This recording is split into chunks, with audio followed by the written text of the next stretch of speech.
나머지 자세한 소식은 주보를 참고해 주시기 바라며 오늘 우리에게 주시는 하나님의 말씀은 요한복음 18장입니다. 요한복음 18장 말씀, 제가 가진 성경으로는 신약성경 177페이지에 있습니다.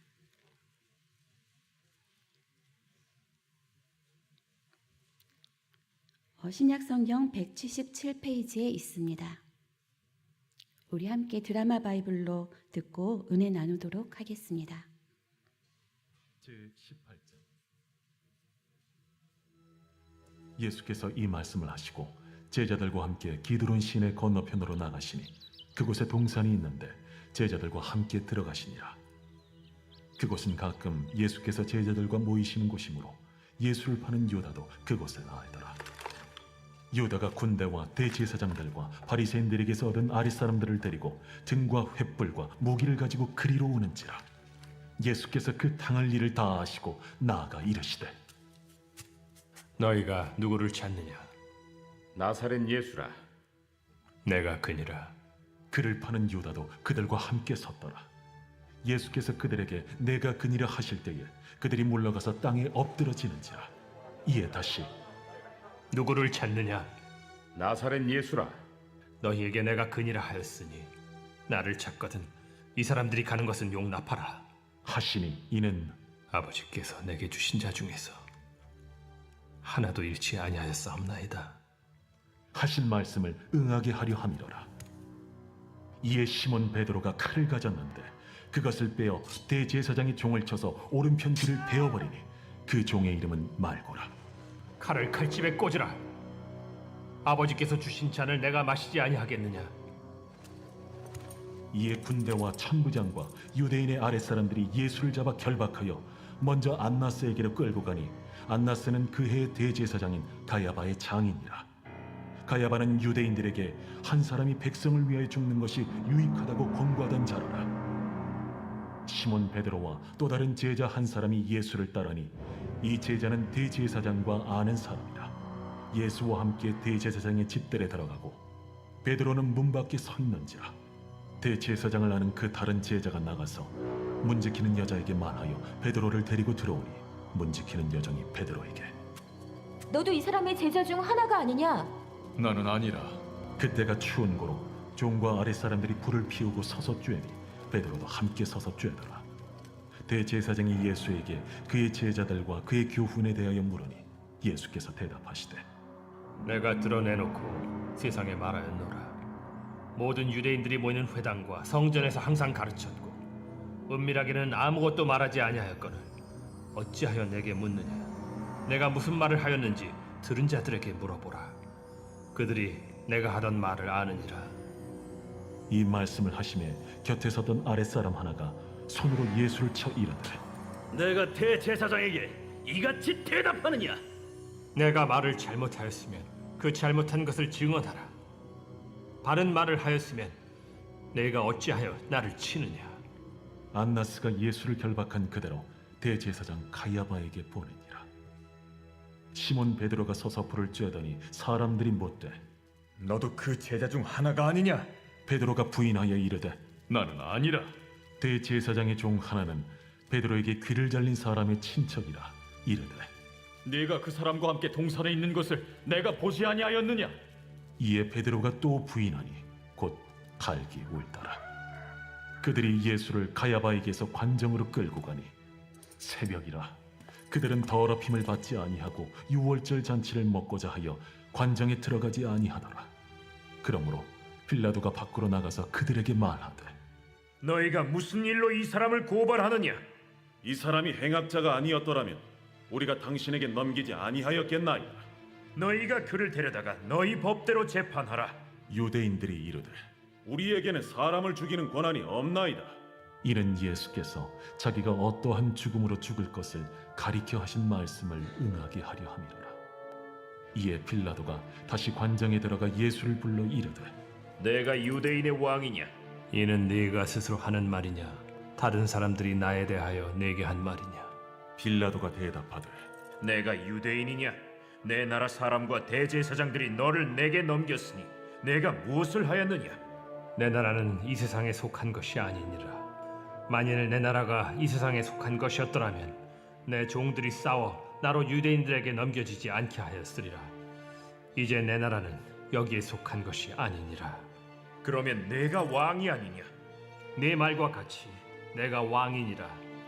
내가 이를 위하여 태어났으며 이를 위하여 세상에 왔나니 곧 진리에 대하여 증언하려 함이로라. 무릇 진리에 속한 자는 내 음성을 듣느니라. 진리가 무엇이냐? 이 말을 하고 다시 유대인들에게 나가서 이르되 나는 그에게서 아무 죄도 찾지 못하였노라. 유월절이면 내가 너희에게 한 사람을 놓아주는 전례가 있으니 그러면 너희는 내가 유대인의 왕을 너희에게 놓아주기를 원하느냐? 그들이 또 소리질러 이르되 이 사람이 아니라 바라바라. 바라바는 강도였더라. 아멘. 함께 기도하시겠습니다. 온 우주 만물을 만드시고 모든 살아있는 것들에게 생명을 넣어주신 주님, 이 시간 저희의 온몸과 마음을 주님께 열어드립니다. 저희 안에 있는 모든 생각과 감정과 의지를 주님께 올려드립니다. 성령님께서 이 모든 것을 사용하여 주님의 말씀을 잘 알아듣게 도와주시고 주님의 역사하심과 그 은혜에 민감하게 반응하며 주님께 더 가까이 나아가게 하옵소서. 예수님의 이름으로 기도합니다. 아멘. 참 좋으신 우리 주님의 사랑과 그리스도의 평화가 교회 여러분 모두와 함께 하시길 빕니다. 철로역정 잘하고 계시죠? 우리는 지금 요한복음을 통해 예수님을 만나고 있는데요. 예수님은 어떤 분이실까요? 그리고 하나님은 어떤 분이실까요?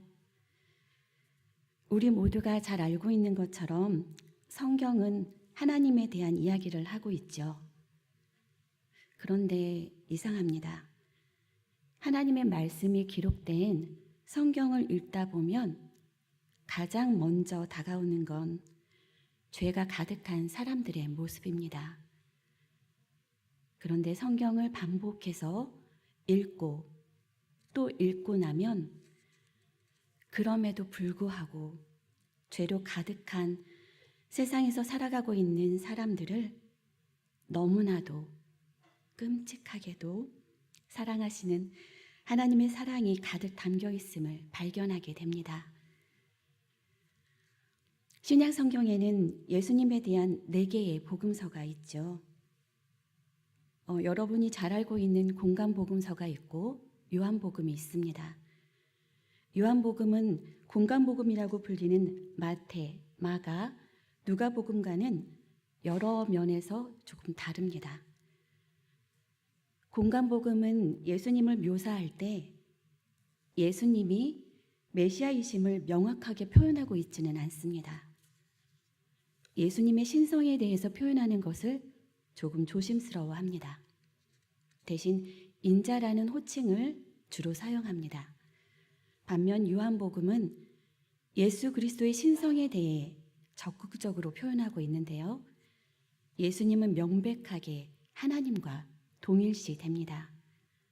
즉 예수 그리스도가 하나님이시며 창조자이시고 성육신하신 분이시라는 것을 독생하신 하나님이시라는 것을 분명하게 밝히고 있습니다. 우리가 잘 알고 있는 것처럼 창세기를 보면 하나님은 사람을 창조하시고 생기를 불어넣어 주셨지요. 그렇게 첫사람 아담과 하와는 하나님과 함께 했습니다. 하나님이 주신 아름다운 동산이 있었고 하나님이 주신 생명의 양식들이 가득했습니다. 하지만 하나님의 명령을 그만 어기고 말았죠. 그리고 그것이 두려운 나머지 하나님의 낯을 피해 숨어버리고 맙니다.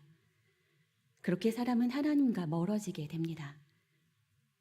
하나님 앞으로 나아가서 죄를 고백하는 것이 아니라 하나님의 낯을 피해 다니며 더욱 멀어지게 되는 것입니다. 하나님과의 친밀했던 그 관계가 깨졌습니다. 그리고 창세기 6장에서 하나님의 영이 더 이상 사람과 함께하지 않게 되었다고 이야기합니다. 그렇게 하나님과 사람은 더욱더 멀어지게 되었고 그 거리를 좁힐 수 없습니다. 우리의 힘만으로는 하나님께 가까이 갈 수 없습니다. 오직 하나님만이 우리에게로 오실 수 있죠. 그리고 마침내 예수님께서 오셨고 예수님의 십자가 사랑을 통해 우리는 보혜사 성령님을 맞이하게 됩니다. 창세기에서 떠나갔던 하나님의 영이 우리에게 돌아오게 된 것입니다. 이제 우리는 하나님께 가까이 갈 수 있습니다. 하나님 당신께서 직접 우리에게 오신 것이니까요. 요한복음은 말합니다. 말씀이 육신이 되어 우리 가운데 거하심에 우리가 그의 영광을 보니 아버지의 독생자의 영광이요 은혜와 진리가 충만하더라. 아멘. 예수님은 자신이 누구인지에 대해서 분명하게 말씀하고 계십니다. 모세를 믿었으면 나를 믿었으리라 하셨고요.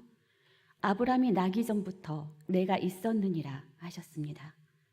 특히 예수님은 내가 그니라 라는 표현을 많이 사용하고 계시는데 이 표현은 구약에서 나는 스스로 있는 자 I am who I am 과 같은 표현입니다. 예수님은 직접 창세 전부터 하나님과 함께 하셨음을 하나님과 동일하신 분이심을 말씀하고 계신 겁니다. 하나님은 영이시니 영과 진리로 예배할지니라 라고 성경은 말하고 있죠. 영이신 하나님께서 말씀이 육신이 되어 우리에게로 오신 겁니다. 우리를 살리기 위해, 우리와 함께 하기 위해, 우리를 너무나도 사랑하시기 때문에 독생자 예수님의 모습으로 우리에게 오신 겁니다. 그리스도교 영성의 전통에 따르면 초대교회 교부들은 하나님과 더욱 친밀해지는 기도를 하곤 했습니다. 그것을 관상적 기도라고 명명하고 있는데요.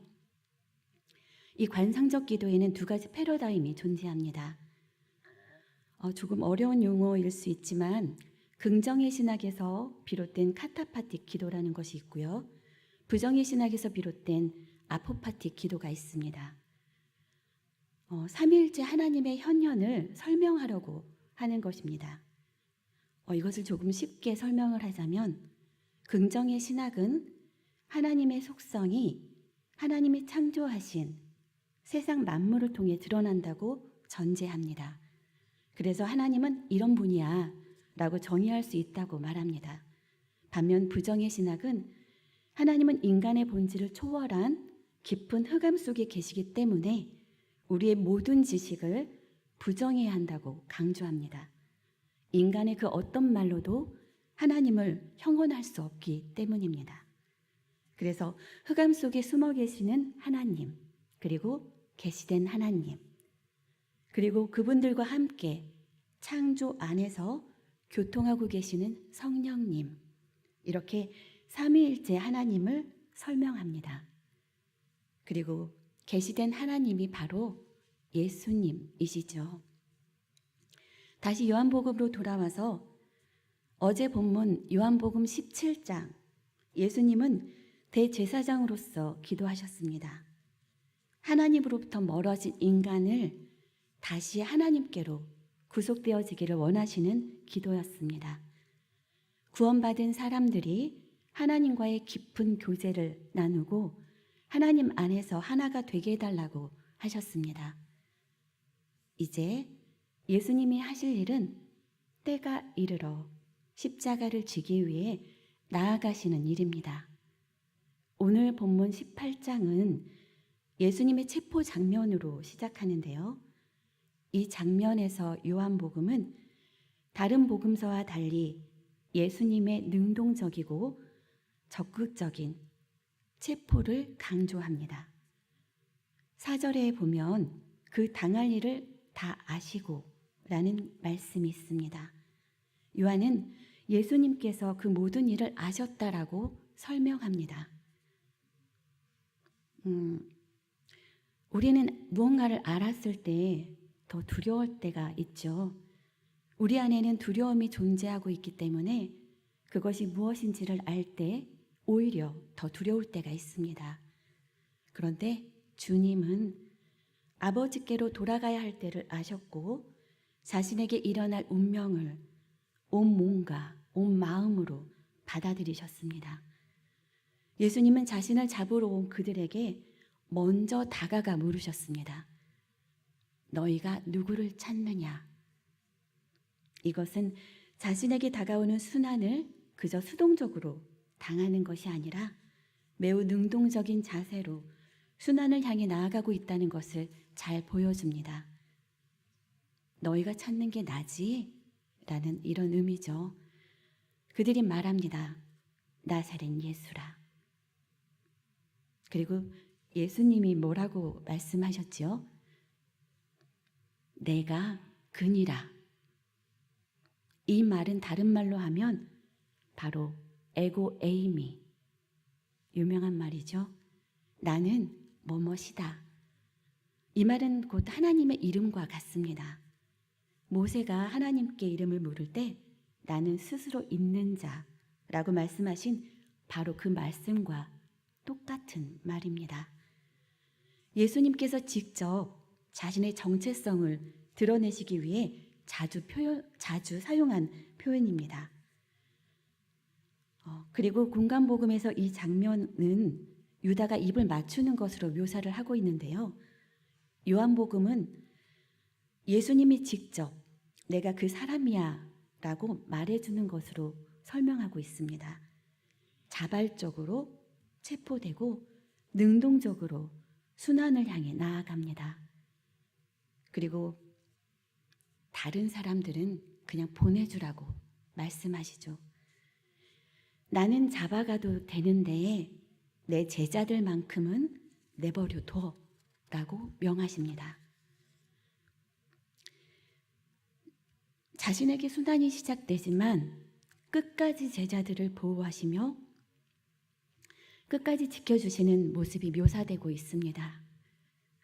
요한복음 10장의 말씀이 떠오릅니다. 요한복음 10장 11절에 나는 선한 목자라. 선한 목자는 양들을 위하여 목숨을 버리거니와 삭구는 목자가 아니요 양도 제 양이 아니라 이리가 오는 것을 보면 양을 버리고 달아나나니 이리가 양을 물어가고 또 해치느니라. 이 장면은 주님이 선한 목자임을 너무나도 잘 보여주고 있습니다. 그리고 그때 베드로가 대제사장의 종의 오른편 귀를 베어버립니다. 그 이름은 말고라고 말합니다. 말고의 뜻은 왕의 권세, 왕국이라는 뜻을 가지고 있습니다. 요한이 굳이 대제사장의 종의 이름을 밝혀놓은 까닭은 무엇일까요? 어쩌면 대제사장이 살아가는 세상을 나타내기 위해서일지 모르겠습니다. 예수님이 베드로에게 말씀하시죠. 아버지께서 주신 잔을 내가 마시지 아니하겠느냐. 베드로는 여전히 예수님의 길을 알지 못하는 것 같습니다. 로마가 사용하고 있는 그 힘의 원리가 작동하는 그 세계 안에 있는 것이죠. 그런데 로마 군대 앞에서 비록 너무나도 약한 힘이지만 이렇게 죽음을 무릅쓰고 예수님을 지키려고 하는 베드로의 모습은 솔직히 감동적이기까지 합니다. 멋있는 일이죠. 하지만 칼, 폭력, 무력, 힘 이런 것들은 예수님의 길이 아닙니다. 예수님은 칼을 칼집에 넣으라고 말씀하시죠. 폭력에 대하여 폭력으로 응하는 것은 어쩌면 당연한 일입니다. 그럴 수 있죠. 하지만 이것은 더 큰 힘을 가지고 있는 이들을 더욱 부각시킬 뿐입니다. 예수님의 길은 폭력에 대하여 폭력으로 맞서는 것이 아니라 폭력 앞에 비폭력으로 정하는 데 있습니다. 유명한 마하트마 간디가 떠오릅니다. 비폭력 저항 운동은 그냥 당하는 겁니다. 굴욕감이 있을지라도 저항할 수 있어도 그것에 응하여 저항하지 않는 것. 그것은 내면의 힘이 있을 때 가능한 일입니다. 그리고 결국 예수님은 결박당하십니다. 우리 함께 상상해 볼까요? 결박당하시는 예수님. 너무나도 놀라운 일입니다. 이 땅에 오신 하나님께서 우리를 위해 묶이신 겁니다. 우리를 위해 묶이신 예수님. 이것에 대해 바울은 다음과 같이 설명합니다. 빌립보서 말씀인데요. 그는 근본 하나님의 본체시나 하나님과 동등됨을 취할 것으로 여기지 아니하시고 오히려 자기를 비워 조용히의 형체를 가지사 사람들과 같이 되셨고 사람의 모양으로 나타나사 자기를 낮추시고 죽기까지 복종하셨으니 곧 십자가에 죽으심이라. 여러분 생각해 보신 적 있으신가요? 세상에는 여전히 악한 것들이 존재하는데 우리가 비교적 평화롭게 살아갈 수 있는 것은 무엇 때문일까요? 그 이유는 어쩌면 다른 사람을 위해 스스로 묶인 사람들 덕분일지 모릅니다. 누구나 안락한 행복을 원하죠. 내 가족이 잘 됐으면 좋겠고 나도 편안하게 살고 싶습니다. 그럼에도 불구하고 더 아름다운 세상을 위해 처벌받는 것을 감수하고 비난받기를 두려워하지 않고 불이익을 감수하면서도 더 나은 세상을 만들어가는 사람들이 있습니다. 그들은 스스로 결박당한 것이죠. 우리는 누군가에게 빚진 삶을 살고 있는 것입니다. 누군가가 스스로의 행복을 저당 잡히고 결박당하는 것을 선택했기에 실제로 우리는 많은 것들을 누리고 있습니다. 예수님이 바로 그런 모습을 잘 보여주고 있습니다. 하나님의 뜻에 묶인 사람들이 세상을 아름답게 만듭니다. 자기 좋을 대로 살지 않고 말이죠. 믿음은 어쩌면 하나님의 뜻에 묶인 존재로 사는 것일지 모르겠습니다. 이제 묶인 예수님이 끌려간 곳은 안나스 가야바에게입니다. 당시의 대제사장, 자신의 기득권을 유지하기 위해 하나님이신 예수님을 결박하고 있습니다. 이것은 오늘날에도 일어나고 있습니다. 그 사실이 매우 슬프게 다가옵니다. 죄 없는 주님, 온 우주 만물을 창조하신 하나님께서 우리를 살리시기 위해 이 땅에 오셨고 우리를 위해 결박당하신 겁니다. 하나님을 믿는다는 것, 어쩌면 우리의 신앙은 나의 뜻대로 살아가는 것이 아니라 주님의 뜻에 매이는 것일지 모르겠습니다. 주님의 뜻을 이루기 위해 나의 자유를 내려놓기도 하는 것, 이것이 믿음의 기름을 보여줍니다. 누구를 찾느냐? 나사렛 예수라 말할 때 예수님께서 내가 그니라 경외로움이 느껴질 정도로 당당하게 말씀하시며 이 사람들은 가게 하라. 끝까지 제자들을 지키는 예수님의 마음이 크게 다가옵니다. 오늘 지금 이 순간에도 주님의 사랑이 우리를 붙들고 있음을 기억하시기 바랍니다. 창조주이신 주님께서 이 땅에 오셨고 죽기까지 복종하셨고 십자가의 죽으심으로 우리를 구원하셨다는 사실을 잊지 마시기 바랍니다. 우리 함께 기도하겠습니다. 온 우주 만물을 만드시고 살아있는 모든 것들에게 생명을 넣어주신 주님, 하나님의 아들로 사람의 몸을 입고 이 땅에 오신 예수님께서 저희의 그리스도이심을 고백합니다. 또한 매 순간 저희를 하나님의 숨결로 이끄시는 이가 성령님이심을 믿습니다. 주님의 크나큰 사랑으로 십자가에서 죽으시고 부활하시며 저희에게 성령님을 보내주시고 언제나 저희와 함께 하시며 저희를 보살펴 주심에 감사드립니다. 저희 모두가 주님의 큰 사랑으로 사랑의 빚진 자로 살아가고 있음을 깨닫게 하시고 저희 또한 저희의 뜻대로 살아가는 것이 아니라 주님의 뜻에 매이는 삶이 될 수 있게 하옵소서. 주님의 손과 발이 되어 주님의 사랑 전하는 우리 모두가 되게 하옵소서. 예수님의 이름으로 기도합니다. 아멘.